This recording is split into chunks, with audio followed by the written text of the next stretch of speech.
Hey, do you think it's quiet enough? Nope, never is. It's never freaking quiet enough in here, man. Never quiet. It's prison for you. All right, everybody, we're going to need some quiet. All right, we're recording. You're now tuned in to San Quentin's Ear Hustle from Radiotopia. The following podcast contains language that may not be appropriate for all listeners. In 1985, I'm in a liquor store, and I see this brother come in, and I say, "What's that at home, boy?" And he like, "What that West Side Rolling 60s like?" Now, that was the worst thing he could have said to me at that point, because I was at the height of my career as a gangbanger. In 1985, Tommy Shakur Ross was 19 years old. What happened next at the liquor store is why he's here with me in prison 30 years later. I'm Earlonne Woods. Earlonne is serving a 31-year-to-life sentence for attempted second-degree robbery, and he's the co-host and co-producer of Ear Hustle. And that's Nigel Poor. She's a visual artist who works with incarcerated men here at San Quentin, and she's the co-producer and my co-host. And together, we're going to take you inside.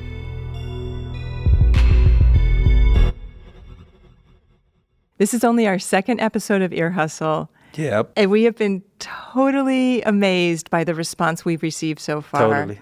Thank you to everyone who's been listening and who has subscribed on iTunes and to our newsletter. And website and social media. And thanks to all of you who've written emails and postcards with questions for us. One reason we wanted to do this podcast was to get people thinking about what life is really like in prison. So we appreciate your interest and your curiosity. Yeah, but can I put a request out there for more postcards? Because I really love mail. I like letters, too. I like when the officer walk by and call my name. Hey, Woods. Being excited about mail is just a universal thing. It's the old art of writing. Okay, so Ear Hustle is prison slang for eavesdropping, and we want this podcast to be your ears into what life is like for millions of Americans currently serving time. 2 million. But Earlonne, the story we're going to hear today from Tommy Shakur Ross mostly takes place outside of prison. Yes and no. I say no because the one thing you hear a lot of in prison are these kind of stories. They be like stories like why guys ended up in San Quentin, what they did to get here, who they were on the outside. And sometimes a guy will tell you himself the truth. Sometimes they'll tell you a lie. But other times you would just hear about it. But these are the stories about why we're in here, and we think about them a lot. And if we're lucky, our stories will change. The story Tommy Shakur Ross came into prison telling was probably a lot different than the one he tells now. It's not that the facts have changed. He's changed, and the way he tells the story has changed. But before we get into that, Earlonne, let's go over what we just heard. "What that West Side Rolling 60s like?" Shakur said that was the worst thing this guy could have said to him. Right. Shakur was a member of the 8-Trait Gangsters, and the West Side Rolling 60s are a rival gang. Saying that to a rival gang member is a deliberate, provocative act. Let's start by going back in Shakur's story, long before he had that run-in at the liquor store. I grew up in South Central Los Angeles. Both parents was in the household. I'm in the middle of 5 siblings. My mother, she was a nurse. She was a kind, church-going woman, brown eyes. We favored each other with full lips, you know, the gap in my teeth. She had like this warm, melting smile, and she was just really a genuinely nice woman. My father was a Baptist minister. I grew up going to church. Eventually, I started to resent going to church. There were things I wanted to do, like play football and take karate, but it conflicted with what my parents wanted me to do. See, my parents had this ideal that I was going to grow up and be this minister to follow in my father's footsteps. Some of the conflicts between me and my father was for things like misbehaving in church, and I would get these harsh whippings. But in his mind, he felt like he was doing the right thing because he came from that old school Bible perspective. Spare the rod, spoil the child. So I started to resent my father for whipping me, because I didn't really understand why I was getting these whippings. That really affected me because I began to really resent authority. Loving mother, super strict father, rebellious son. Yeah, but a lot of guys grow up with that and even worse and don't end up in gangs. Here's how Shakur explained the path he took. What drew my attention to gangs was one day I'm coming home from school. I went to this taco stand, and after ordering my food, 3 young men approached me. And it was like, "Where you from, blood?" I'm like, "I'm from nowhere, man."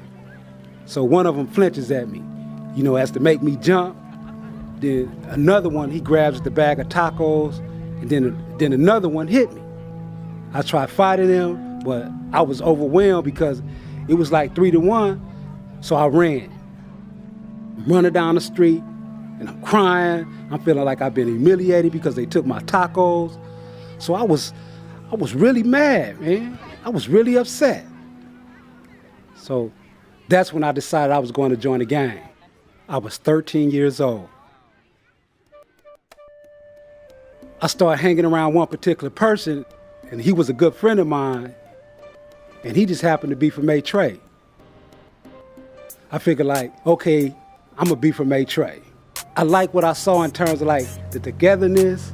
I was just really amazed with all the different dances and the gang signs, the overall culture, the style of dress, the music, like Parliament Funkadelic.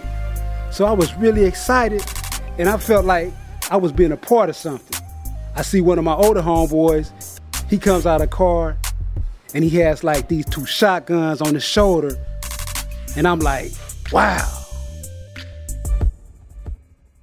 So we're walking down 79th Street. One of my homeboys my age, he's like, "Yo, he want to be from the set." Keep your head up. Keep your head up, homie. So he hits me. And the only thing I could think of in my mind was, don't fall. Don't fall. Another one, he puts his gloves on, right? And the next thing you know, 3 others jump in. So I take my beating. And one of my older homeboys, he comes in between us and stops them. So he's walking with his arm around me. He's like, "Start coming around." So I'm like, okay. And even though I was beat up and I had 2 black eyes, my face was swollen, I really felt proud. I know you were in a gang. Yes, I was. What I don't get about being jumped in is people you want to be friends with beat you up. Right. They hurt you. Yep. And then you don't have any animosity towards them. Nope, you wear that shit like a badge of honor. When you were in a gang, did you go by the name your mom gave you? Actually, I did. I had a moniker. Everybody knew me by my name, and my name is cool. I'm the only Earlonne you will ever know. But if it's not a cool name, then you have to change it? Right. Say, for instance, if I met somebody from another gang, I'd identify myself as my moniker. Is it a secret what your gang name was? It was EMAC. Oh, EMAC. Lil EMAC. Well, when Shakur joined his gang, his new moniker was Joker. It was originally because his friends said that he looked like Joker from Batman when he smiled because of the gap in his teeth. But I think there was a lot more to it. I was influenced mainly by my peers. It was more or less like teenagers. You had guys that were selling drugs, driving lowrider cars. It was more or less the image of being like this ghetto star. And I wanted some of that ghetto fame. So I would write Joker and the gang I was from on the wall. It was almost if I was campaigning myself. And to go along with that, I was also engaged in delinquent activities such as fighting in school, stealing cars, snatching purses. You see, those are some of the things that I was arrested for as a juvenile. I was looking for acceptance. Some of the older guys were 15 or 17. I looked up to them and I wanted to emulate them. So if these guys were doing the violent crimes, then I wanted to do the violent crimes, more violent than them. I wanted to establish myself, to a level that was beyond what they were capable of doing. In 1979, the A-Trey gangsters started warring with the Rolling 60s, which Shakur says was the first time a Crip gang started fighting against another Crip gang. Prior to that, it would be Crips against Bloods.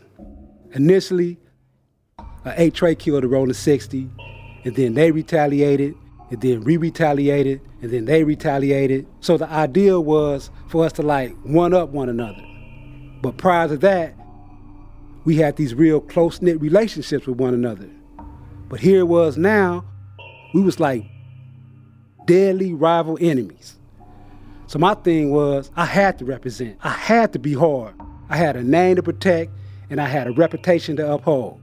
And so it would just go back and forth, back and forth, back and forth, where there was no end. When gang members start killing one another tit for tat, you hear most people call it senseless violence, which it is. But it had its own logic. The best description of it I've ever read is from a book called America's Conduct, Inner City Escort. It's by Larry Davis, and he wrote that book when he was in prison. Earlonne, you knew him. Yep, I knew him. We grew up in the same part of town. But since he's not at San Quentin, we got someone else to read a passage out of his book. The way it was set up in juvenile hall, camps, and youth authorities were by whatever cell you were from. Whoever your enemies were, it was your duty to fight them the moment you saw them, no matter what. If we, as a unit, were walking to school and saw someone from a neighborhood we didn't get along with in another unit going in the opposite direction, we had an obligation to run out of line and attack that person.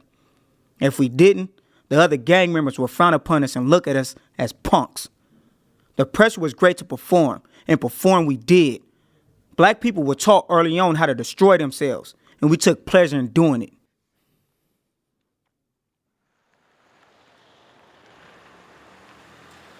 I was inside a liquor store in my neighborhood on Florence and Normandy. Florence and Normandy was the site where the LA riots took place in 1992, where you see one of the guys pulling this white older man from his truck and beating him. That was the neighborhood that I came from. In 1985, I'm in a liquor store on that corner. And I see this brother come in, and he has on blue 501 Levi's, he got blue and black Pumas, he has a blue sweatshirt on, and he has like this chain earring in his ear. He has waves in his hair. He also has a lot of tattoos. So I knew he was a gang member. I knew he was a Crip. I thought that maybe he was from a gang that was nearby who we shared an affiliation with. And I say, "What's up?" And he like, What that West Side rolling 60s like? now, that was the worst thing he could have said to me at that time because I was at the height of my career as a gangbanger. I was age 19. I had already been to camp. I had already been to youth authority. I had already been involved in many altercations between 8 trades and 60s. So when he did that, I felt disrespected. So when he said, "What that West Side rolling 60 like?" I said, "What? F rolling 60. Fool, this 8 trade gangster."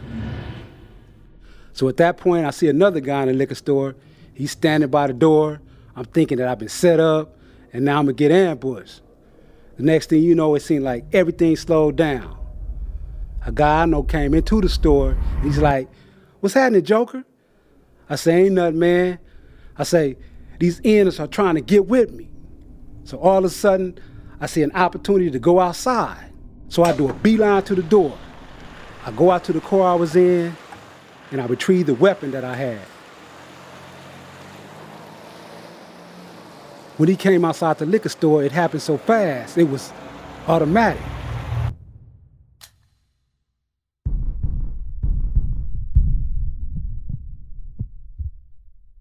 I didn't really think about it. I shot him. I shot him 5 times. His eyes. I remember his eyes. His eyes were really big. His eyes were really wide open. I seen terror in his eyes. I saw fear on his face. The person I shot outside the liquor store was Stanford Bursey, and he died for no reason. He died basically over words. After the shooting, I ran across this busy street, and I ran around this corner, and I heard 2 little girls screaming, "Joker did it! Joker did it!"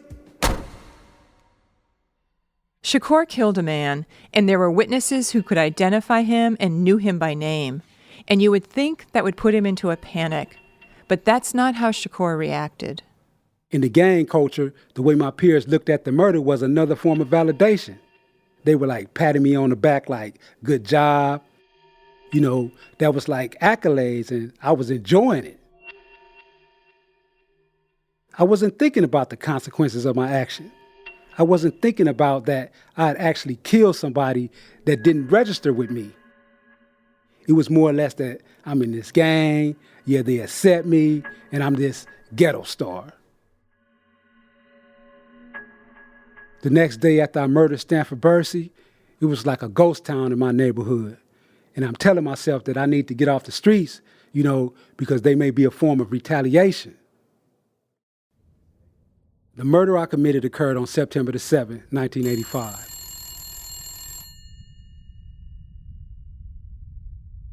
Four days later, I was at my homeboy's house when the phone rings. Hello? And it was somebody I knew who was telling me that my mother and brother had just been murdered. What? Hell no. I knew right away that it was retaliation for me killing Stanford Bursey. I attempted to call my home. No one answered. Damn, I just started crying. It was unbelievable. I kept thinking in my mind, I hope it's not true. I hope it's not true. Please don't let it be true. Please don't let it be true. But in my heart, I knew that it was true. It was the most devastating moment in my life.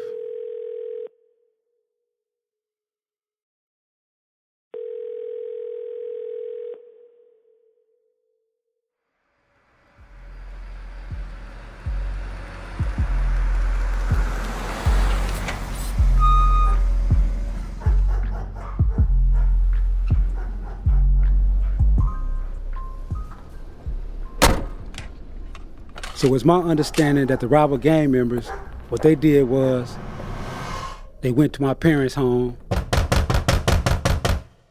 and when my younger brother, who was 15 years old at the time, David, when he answered the door, they shot him.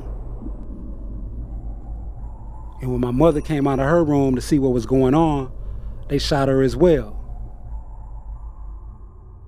It was very shocking on the community because here it was, you had a church-going mother and son who was murdered, innocent blood, who had nothing to do with a gang, and they were murdered.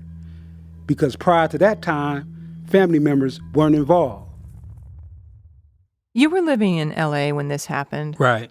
And even though you were a teenager, you remember it. Exactly. So it marked a big change in gang culture. Hell yeah. A hell of a change, because if individuals didn't know gangbanging was real, when this shit happened, they knew it was real. The old unwritten rule of not going after families of gang members was suddenly a thing of the past. In my mind, it didn't make no difference anymore what the rules were. Now that they were involved in families, I'm going to involve families too.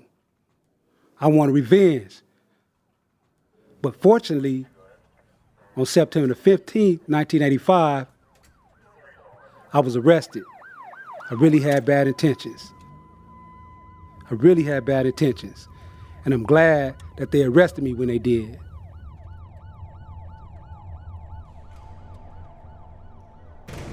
So I was 19 years old when I was first arrested. I felt like a complete failure because here it was, I was responsible for the murder of my mother, my little brother, and Stanford Bursey.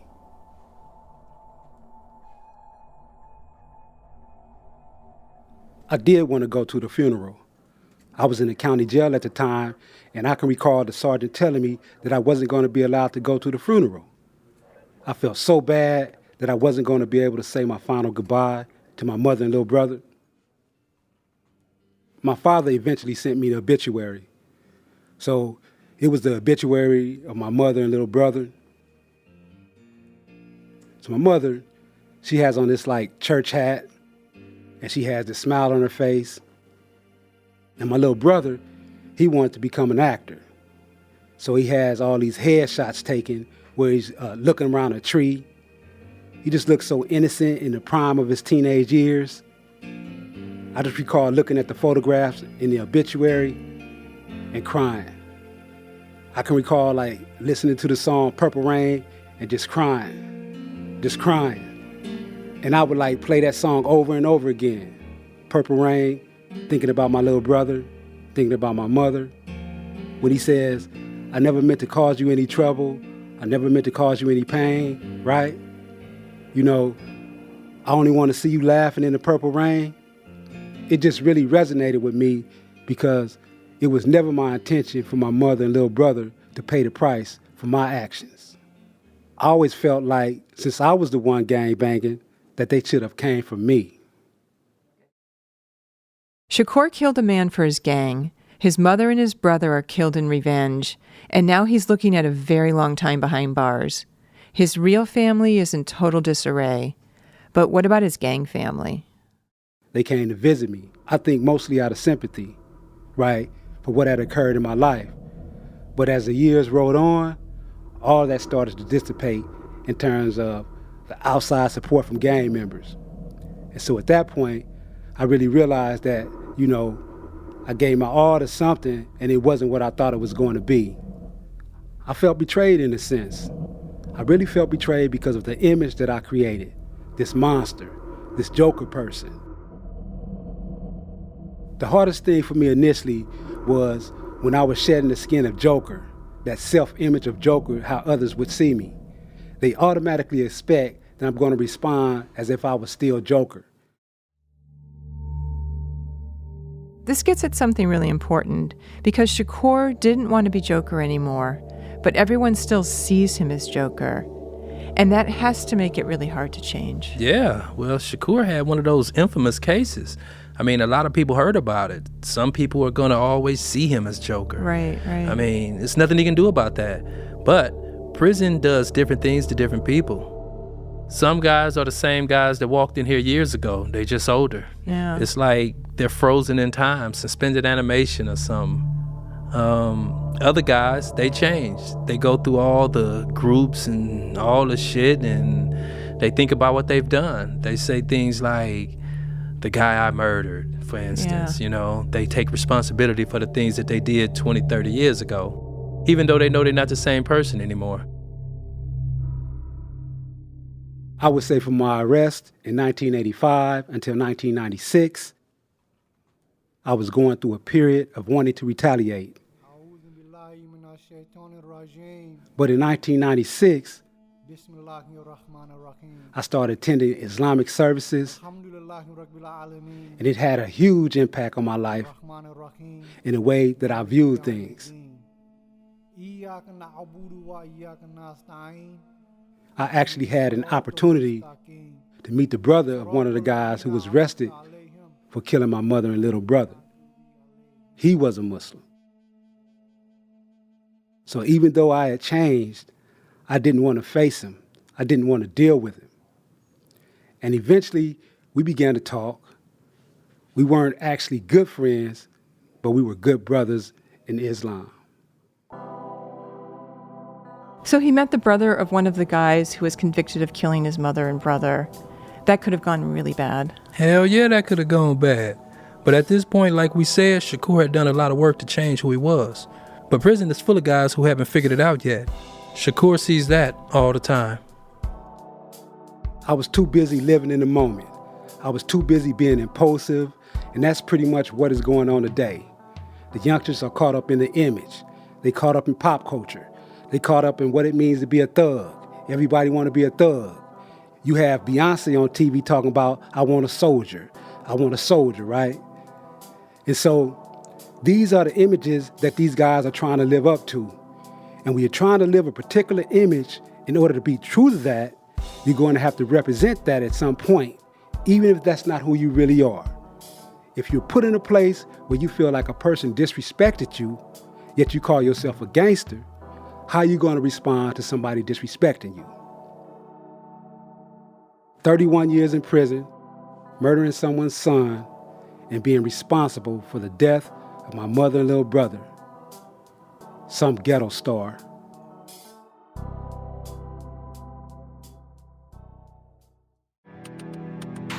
Shakur's been in prison since he was 19. Right. He's in his early 50s now.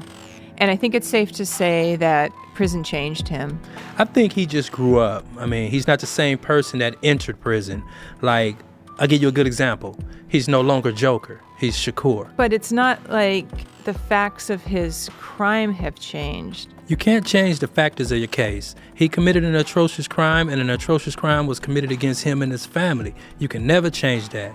The only thing you can do is move forward with your life and try your best to become a different person.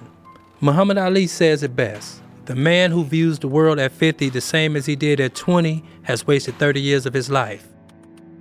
And if you're going to change, the story you tell about yourself has to change. And that's true if you're inside or outside of prison. That's it for this episode of Ear Hustle. Thanks to Tommy Shakur Ross for telling his story. Our sound designer is Antwan Williams, who's incarcerated here at San Quentin with Earlonne. Pat Mesiti-Miller is our outside production advisor. Our story editor is Curtis Fox, and the executive producer is Radiotopia's Julie Shapiro. We also want to thank Warden Ron Davis, and every episode has to be approved by this guy here. I am Lieutenant Sam Robinson at San Quentin State Prison, and I approve this story. Ear Hustle is a proud member of Radiotopia from PRX, a collection of the best podcasts around. Radiotopia is made possible with support from the Knight Foundation. Next time on Ear Hustle, meet Roach, a man who loves to nurture critters. I used to have a pet black widow, and I used to feed it insects. I'd be out in the yard, being pimped by a spider, and then I'd come in with bugs, bees, crickets, and I'd put them in a container, and it was action, it was theater, comedy. It was really good. Got a question for us? Send us a postcard and we might be able to answer it in a future episode.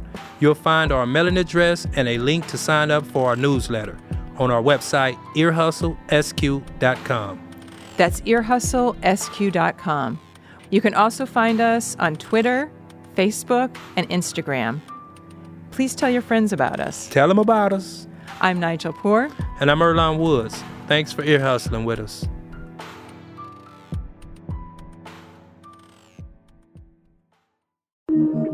Radiotopia.